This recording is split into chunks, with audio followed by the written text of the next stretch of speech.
We are back for the last round of the last draft of the second day of CubeCon here in Madison, Wisconsin. Justin Parnell, David McDarby. We're not going to see Dom Harvey taken down in his very first loss of the entire weekend. Ian Braverman outlasted him despite being the blue-black deck. Yeah, so it proved the old adage, blue-black just beats up on green-white. And It did today. Dom played so masterfully, like he did everything he could to fight against the blue-black removal spell card draw bounce menace, but it really just a rough matchup. It's a bad matchup. What are you going to do? You're going to come back tomorrow and cube more. That's exactly what's going to happen. Yeah. And we still have several hundred players here today, but we have just a couple of left. Just two left. And that's going to be Ian Braverman and versus Joe Anderson. And they're off to the races. They could be already in game 3. Joe's going so fast, starting with a Zergo Bell Striker and a Carry Zev off of 2 mountains. Ian swamp cycling a Troll of Khazad-dûm. Yeah, we'll take it. Okay, I'll take it. I'm not a greedy man. Okay. So it looks like Ian is playing against the blue-black's least favorite deck in the World of Magic the Gathering, Mono Red.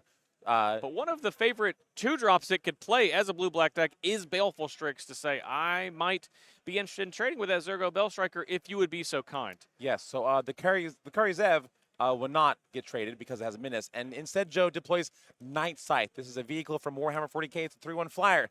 But also comes with your lovely neighborhood 2/2 black zombie Necron creature token. Yes. Also an artifact. So it looks like Joe Anderson is a mono red.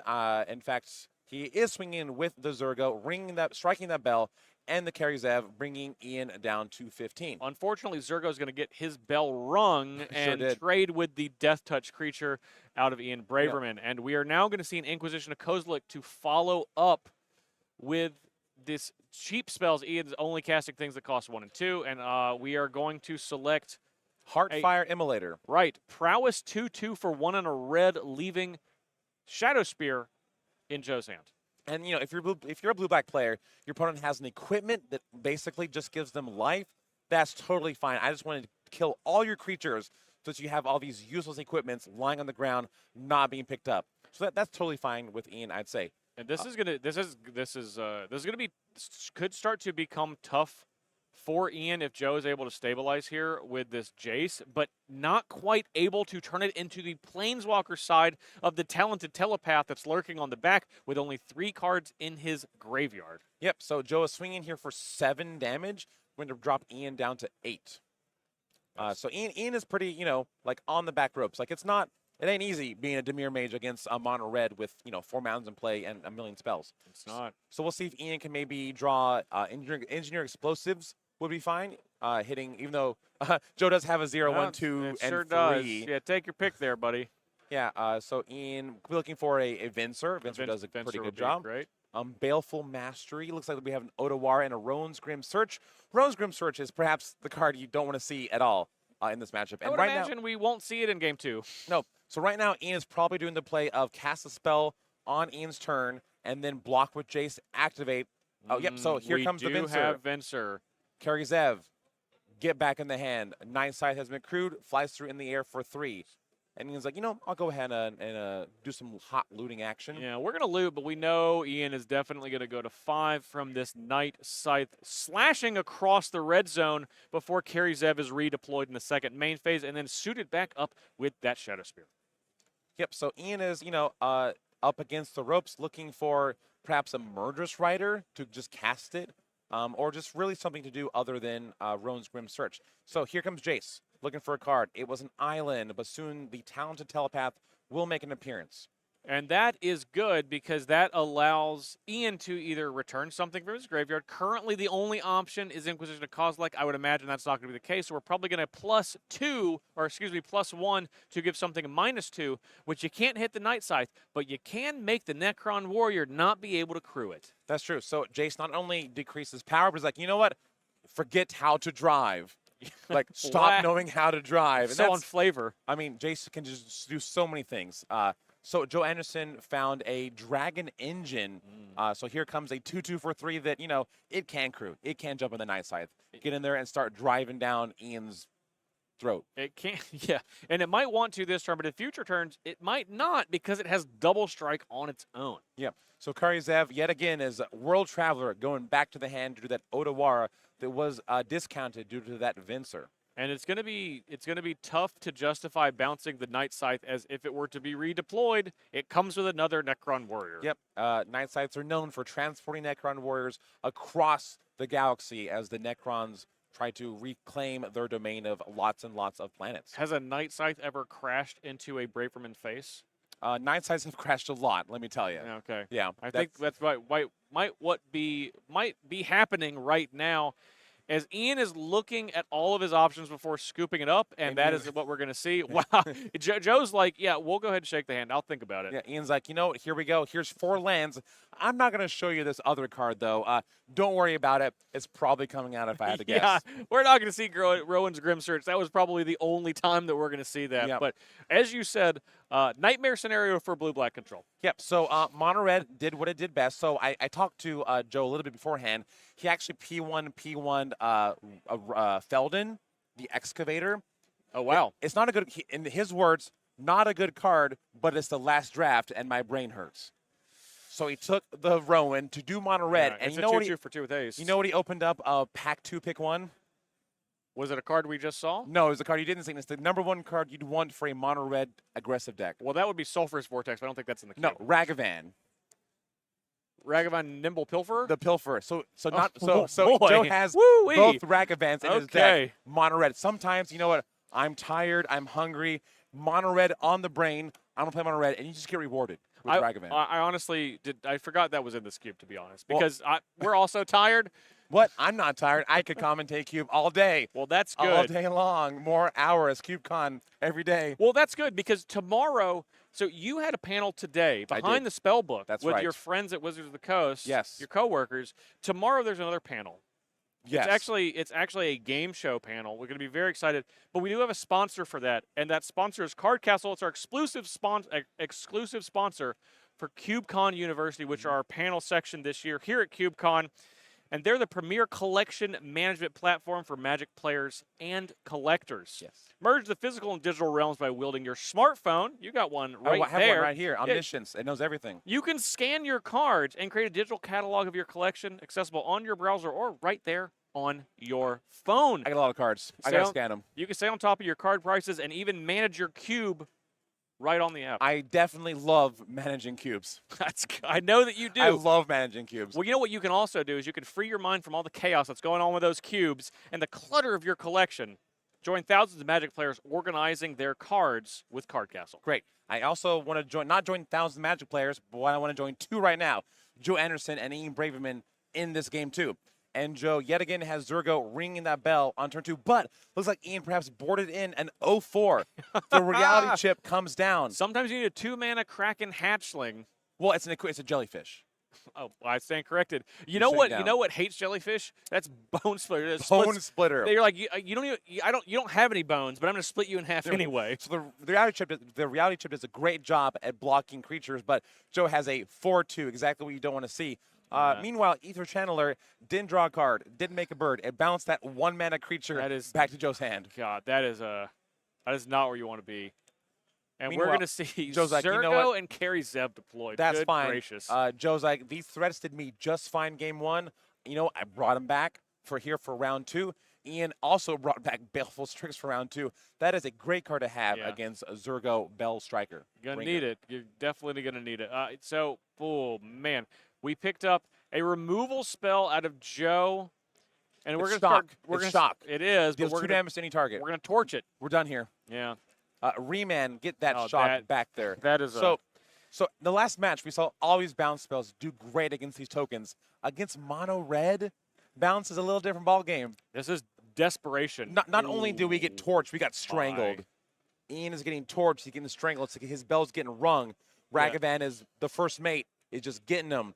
And the reality chips saves Ian 2 life. But still taking 5. But still taking 5. Going to 11. That is a Holy lot. moly. And Remand was really just a please, dear Lord, let me dig a card deeper into my deck. Yep. Ian would love just literal Doomblade right now. Just give him terror. I would take terror. He'd take terror. He'd take Dark Banishing at this point, I believe. I mean, honestly, and we are on 5 mana from Joe. We've only seen things that cost one or 2, really. And if this Rakdos Rick's Mighty Reveler. Rick's Mighty Reveler, not Rakdos Reveler. Rick's Mighty Reveler is able to resolve. We're going to discard a card and then draw a card, Yeah. which discarding a land, I mean, that's basically like drawing a whole card. Joe and we've didn't drawn need- another 2/2 for 2. Joe did not need that 6th mountain, not often a thing you see in decks with Zergo Bellstriker, but that Heartfire Immolator will actually get interacted with, and Ian will cast a 1-for-1 removal spell on it. Sadly, Joe's like, Petty Ian's theft. like, hold on Hold now. on, I got this adventure card. It might coming at you. But you know what? I'm just going to block this monkey, and I'm going to petty theft this Zergo Bellstriker back to your hand. Back to your hand. The Berserker Bellstriker have been Boun- recast for the third And time now, and here it comes. Here it comes, 1 mana. Bouncing is just not great versus mono red, but Ian's like, you know what? I'm going to play to my outs, do what my cards say I can do, and try to survive this mono red onslaught. Taking up Vincer, Shaper Savant. That's actually a 2/2. That can block things. It's gonna have to. It's going to have to. Ian is using the special action of the mythic equipment from Neo Kamigawa to check out his future. Will then probably keep this Vincer in his hand, come down in the combat step, and try to stay alive. Here we come. Oh, a Horizon Canopy land. If we're gonna draw a land, let's have it be one that can cycle into a more useful card. Like Ginger Brute. Ginger Brute Brute has arrived. The Brute is coming down Oh, to end the game. So sadly, Now, that blue creature doesn't have haste. yeah, Vincer's good, but he's not fast. Well, blue creatures, why they may have gained vigilance in recent years, still have yet to gain haste outside of bonded fetch. Oh, their haste is flash, which we are gonna see likely with. Oh no, wow, 3 mana is not a Vincer mana. We have a frantic search. So another Neo Kamigawa cards, that one art is from at least, is known for being strong. So we're going to see he'll be pitching 2 blue-black lands, untap some lands, and then see if Ian can draw something to stop these little red and colorless creatures. I believe Vincer is likely going to get rid of Carry Zev as soon as we go into the combat step, so we can't move the Bone Splitter over to something a little more tasty, but instead we're going to just crash in. Ragavan's going to come down. Vincer's going to come down after the token is made, and going to save 3 life instead. Ginger Brute going to go back to the hand. Yep, Vincer, he'll take that 2/2 trading with the 2/2. The chip will save off 2 damage, and Ian's taking a few more damage Only points. going to take 3, and Ginger Brute The comes Brute. back down, Oh. and this is going to be a gigantic problem. Look, I got to say, All right. I don't have any rooting interest in particular between course. these two players. They both look like they are operating at peak proficiency. However, Yes. something warms my heart about a draft ending with a Ginger Brute holding a Bone Splitter. And I really like both of those cards. Cube, you have all kinds of cards that cost all kinds of color of mana, all kinds of mana numbers. Sometimes you just need 1 colorless to get the job done. Yeah. So here, Ian is digging through time. Holy moly, please, dear, what's the blue-black god? Phoenix. Finax. Please, dear Finax, deliver upon me some removal spells. So this is the problem. You got to pray to Erebros. Erebros. You know why? You can't play to Phoenix. You got to play to Erebos because there's only swamps available for Ian right now. So we don't want any blue cards. We need some black cards that have some interaction. Or we're not going to be going to a game 3. We're going to be going to Joe joining us in the booth if he closes this one out shortly. Yep. So Ian does have a Tyrant Scorn in hand. So he does have a life for a blue mana. But right now, Ian is digging through time, looking at the top cards. Rally chip action. So right now we do have some islands, but Ian is figuring out how to stay alive from all these mountain spells. But really, it's the colorless cards that are doing a lot of the hard work. Yeah, they're doing the heavy lifting here. Ian selected 2. The others are going to go on the bottom of his deck. We do have a Tyrant Scorn. I don't see any blue mana. We do have a Toxic Deluge. This could be it. It does 3. require 3. Down to 4. So here we are. Every blue-black player has been here before. You're like, all right, I've dealt with all your spells. Please don't draw a spell. But Joe drew his P1. He drew the card he started off the entire draft with, off the top with the Bone Splitter to get that reality chip out of the way. Now, Ian did draw Imrith, which does have 4 power. It has 5 power and 4 toughness. It does. So that can be a removal spell. That is very dangerous. So that's very, very, very dangerous. Because if he's going to hold up this Tyrant Scorn. This is so much safer. Yeah, so much Tyrant Scorn's safer. coming down. Attack for 4 for lethal.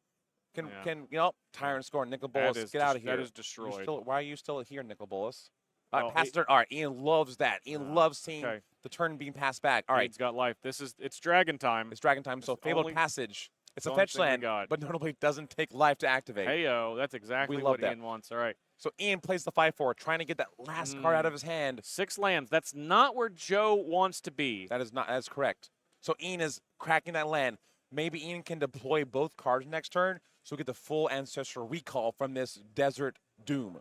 And it could spell doom for Joe very quickly if he's able to draw 3 cards. All right. I think there's reason to believe the last card in Joe's hand is another land. Yep. Or maybe something that deals damage to creatures, but it's not 5 damage. No, so Ian will simply draw 1 card because he has 2 removal spells in his hand. Yeah. Feeling pretty good. And looking like this Imrith is going to be just driving this game home by attacking for 4 times in this game. And the big problem is not just Imrith, but Brazen Borrow could return from a venture and cut down the amount of attacks by 1. 1 turn. That's a huge amount against Mono Red. 1 is huge. 1 is huge.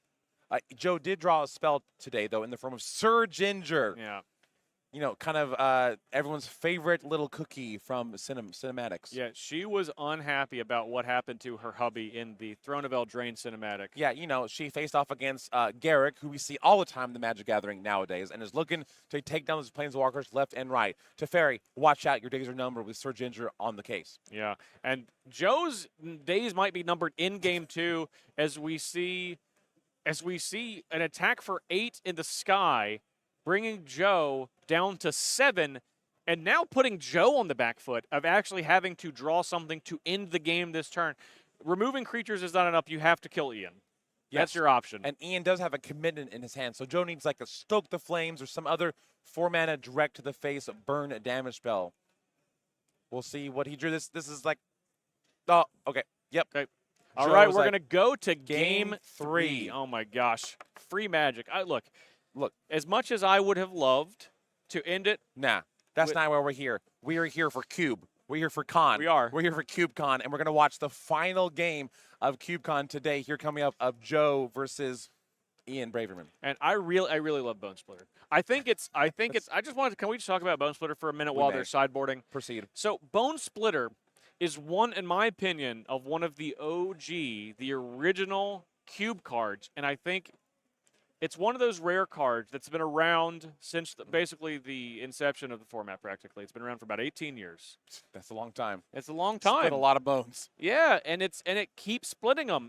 This card is so good. It's a common. It goes in almost every single cube as long as your cube is interested in attacking with small creatures, unlike Live the Dream. Not quite that one. Okay. But there's several other cubes, basically all the rest, that really love Bone Splitter. I love a Bone Splitter. Yeah, I love it. It's so disrespected. Whenever I draft, it always goes so late. I first picked this card so many times in my lifetime. I just love a Bone Splitter. And Ginger Brute, one of the best champions to carry it. Sir Ginger Brute, love to pick it up. So I started in Zendikar. The first Zendikar, by the way, boomer alert. And it had a card called Trusty Machete. If we could get Trusty Machete pulled up here, that'd be great. It's kind of like a Bone Splitter, but it's more for a civilized age. It has a more reasonable equip cost, you know, and like, look, it gives you toughness. Look at that. I love a good toughness. So like for me, so there are 2 types of people who love Bone Splitter and people who love Trusty Machete. Yeah, and you can always trust this Machete. You can trust the Machete just like how we can trust Ian and Joe having a great Game 3, which is what we're going to check out right now as we get to the final game of CubeCon Day 2, 2023. This is it. At Gamehole Con in Madison, Wisconsin. I'm very excited. I'm excited too. I love Mono Red. I love Mono Red. The last match, the last game you play, just give me 16 mountains. Pass them over. Yeah, Let's go. Yeah. You know what I like to do, and as as Joe plays a Bomat Courier on turn 1, exiling the top card of his deck, potentially for later. One of the things I like to do after I draft Mono Red is I like to out loud just ask for 16 mountains. Yeah, 16 mountains. The 16 mountains. 16 mountains, please. Yeah. Just pass them over. All right, who's ready? Right. And here comes Joe's. Here comes Felden coming in 4-3 as beating down Ian very early, and that's the cost that Ian is going to deal with after winning Game 2. Is now Joe's going to get to be on the play in Game 3. the most important game of the entire series, of course. Yep. So Joe started with 2 haste creatures, a 1/1 for 1, the same mana cost as Trusty Machete and Bone Splitter. Also, Feldon, Ronom, Excavator, and when you're a blue-black player, the word you like to least see is haste. Those 5 simple letters. It's my favorite keyword on a creature. It's actually my favorite keyword too. We can align on that. All right. All right. That sounds pretty good. Yeah. We have 3 exiled cards with the Bomat Courier, and we have a Surge Ginger that's going to meter remand. Actually, one of the better things to meter remand because it doesn't have haste. Yeah, so you're really setting your opponent back about 2 turns when you cast it, especially in this situation. If Ian had Teferi in play, then haste in. Well, so he's really glad Teferi is not slowing things down because Joe is not interested in slowing things down. He's interested in speeding things up. He's got places to be. He's got trophies to win. and we're going to see if Ian has anything to say about it because we are at a very critical turn 3, but we don't have 2 black mana. So Swift End or Murderous Rider are not live. Maybe Ian is holding back for a Toxic Deluge later when he gets juicier. Maybe Ian's looking for a Petty Theft, or maybe Ian just has a Supreme Will for that Sword Ginger. Yeah. But no matter what, Ian's taking 3. And this Bomat Courier is a ticking clock. It deals a damage a turn, but it's going to be able to reload Joe's hand later on, so you eventually will have to deal with that. But Joe does deploy a Grim Lavamancer, a great card to not only take down all of Ian's pest creatures, and Ian's going to be cycling a Rafine's Tower. This is not where you want to be, but maybe Ian's looking for a Toxic Deluge for 2. I think I'd take the 3 for 1 at 2 life when I'm at 10. I would take that. I would take Explosive... Engineer Explosives. There it is. Thank you. You've summoned it to the battlefield. I couldn't quite get the name out there, but I got the card out there. 4/1, and I think this.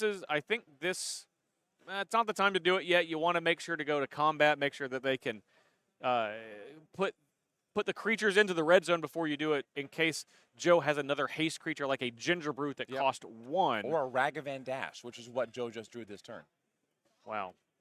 And, well, the thing is, we know that Joe's not going to play this Ragavan into Engineered Explosives. I feel pretty comfortable saying that. Yeah, that sounds like something Joe would not do. Yeah, I think Joe would not do that. But we do have 4 cards exiled, and instead we're just going to see, let's go ahead and just get rid of that. Do not exile a card. So now Joe has to consider his options. Does he want the 4 cards in the grip?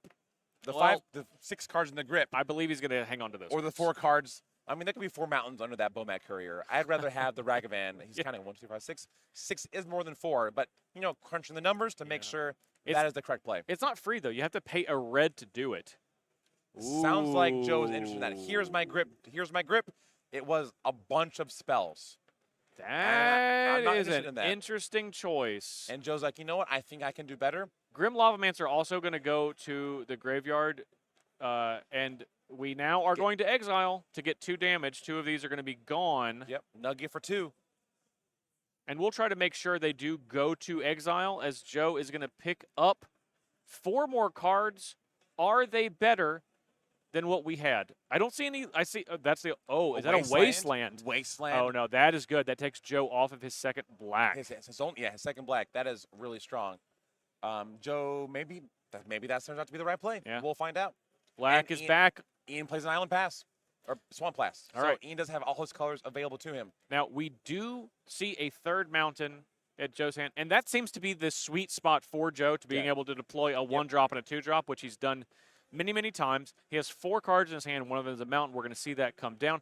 Ian at 6. That's life. A low life total.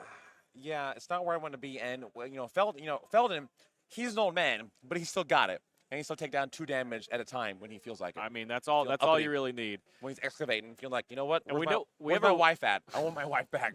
Back for 2. We have. Oh, we got. Oh, here we go. That cuts the turn in half, baby. It sure does. That's coming in for 3. Attack for 3. Here we have a commit to Feldon. He's committed to bringing his wife back. Now he's committed to being 2 cards down. And we're committed to saying Feldon's going to come back next turn because I'm definitely going to discard this Stone Coil Serpent to draw a new card, and then Feldon's going to come off the top. And that is going to potentially present lethal to Ian when it's on the stack. Ian at 5. Joe potentially representing 5 damage with that Feldon along with Ginger Brute and the Reveler. Now Ian is pondering his orb, as it were, and trying to figure out how to get out of this puzzle. His opponent's playing 1 and 2 mana spells, and Ian has spells that cost way more than 1 and 2, such as 5 in the form of Teferi, Temporal Pilgrim, which Ian will be deploying. And of course, we're going to see an illusion into the battlefield with Vigilance. and this is the critical turn. The illusion probably has to trade. I If would it can get to imagine. 3, it's probably out of range for anything that Joe is doing because any burn spells are likely going to get pointed to Yeah, his I face. cannot trade this 2/2 faster. Ooh. So Joe has another charming spell in the form of Charming Scoundrel. It's going to turn into a treasure Made token. a treasure. Ronan comes down, and here comes 4 creatures. So Ian blocks the largest, which is the Rixmani Reveler, and that's 4 damage. I assume Joe Going sent to them all 1. to Ian's dome. Yeah, you could also hit the Ronan because Ian would be able to bottle for 2, but wouldn't be able to play any of those cards this turn, but maybe could play them next turn. So I think Ian chose Right. correctly, Yeah, blocks the Rixmani Reveler, goes to 1 life. Teferi, bail me out. Please, Teferi. He's done it before. Teferi has bailed out so many people before. We're going to see if he can get him You know out. who's also bailed out? One of the other most powerful planeswalkers in all of Magic? That's Gingerbrute. Gingerbread. And I don't think that Ian has any haste creatures in his deck, so we have to see an interaction spell, a removal spell, something to bounce on Gingerbrute, or that is going to win this draft. That will be. I mean, Gingerbrute, like I know Chris Mooney, one of my good friends at Wizards, has working on a Gingerbrute cube. God bless. Like there are so many Gingerbrute. Like Gingerbrute, they put Gingerbrute back in Wilds of Eldraine because they love Gingerbrute so much. Of course. Like We would have rioted had that not happened. We would have rioted. So Ian right now is rioting as he's digging through time, looking for some way to stop the Gingerbrute. The most appropriate. We have to dig through time to stop Gingerbrute.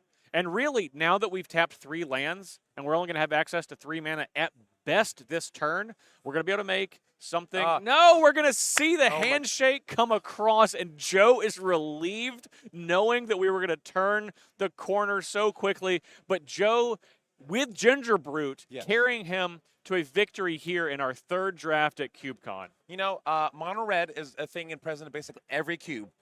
Most cubes, mono red is the most winningest deck of any combination of cards in the cube. And Joe proved that right here. We had the creative cube, lots of cool synergies. Joe was like, you know what? Mountains. Hey, here he come comes. on here, Here Joe. he comes. Yeah. Woo! All right, buddy. Go ahead and pop that headset on. Yeah. Welcome. Welcome to the booth. Nice work, Joe. How do you feel? I feel great, man. All right, one more time. I feel great. I am a red mage, as you might be able to tell from my shirt. Yeah. My 2 previous drafts today, I went 0-3, losing to Andy Mangold in the final 0-2 bracket. Okay. And then I played this cube, and I went 1-2. Well, clearly you learned what to do in future plays of the cube. Yes, I learned that instead of trying to pick fetch lands and play good cards like Expressive Iteration, pack 1, pick 1-ing Feldon, and forcing mono red, like I enjoy at anyways, Right. results in my beautiful lord giving me a Ragavan pack 2. And I got to play mono red. I got to be on coverage. This is all I wanted. One of my goals for CubeCon, I've been talking about for like a few months with my friends, is that I am a giant ham that likes to be in front of a camera, and I want to be on coverage. All right. And Here you are. yay. Well, the way to do that, Joe, for the rest of the weekend is you continue to win. You've got one draft, one Yes. trophy under your belt. You're going to need at least one more, probably. And you know what?